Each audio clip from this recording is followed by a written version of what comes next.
Okay, good afternoon, ICT coordinators. So, record ko liwat sa video. Okay, doon nag-send naman ko sa WINS, pero para clear gid. Okay. Isang process na to is like this. Sa case ni Santa Teresa, si SDO WINS coordinator nga gin-assign namon sa SDO si Ma'am Neda May Bilbao. At the same time, siya man ang system admin. Okay? Siya ang nagandol sa LIS admin.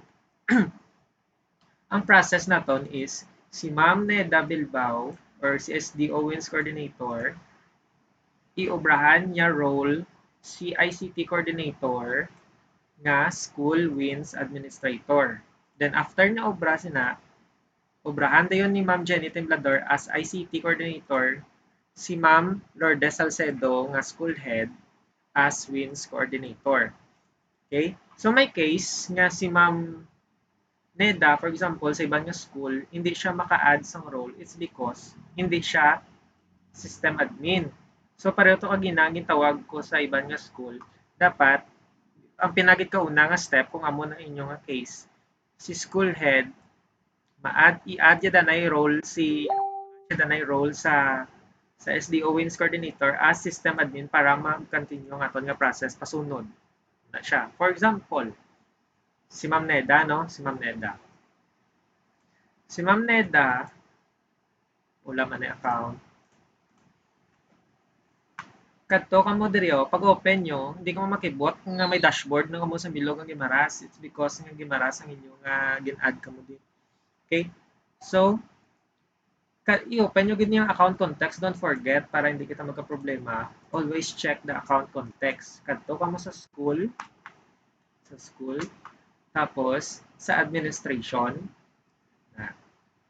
Tapos, yung school, i-select nyo, dapat nakaselect siya sa WINS. Kaya kung hindi nyo napag-select ang WINS, school ni siya nga account context, hindi niya iyas ang WINS. Okay? So, i-select nyo ang WINS, tapos manage personnel. Kag i-add nyo to si Ma'am Jenny Temblador. Kaya kung natawa natin pasunod, i-add ni Ma'am Neda Bilbao si Ma'am Jenny Temblador as WINS Administrator sang school. Oh, hindi ko na siya ma-add si Ma'am Jenny. It's because already ara ng role niya as WINS Administrator. So, after nyo add, kang inyong ICT coordinator or kamo, i-TA nyo man na sila Japon muna. Pag-add nyo na, okay nang na-update na. Ang next nga process, si Ma'am Jenny Temblador as admin sang school WINS, i-add nyo naman si school head as WINS coordinator. Na.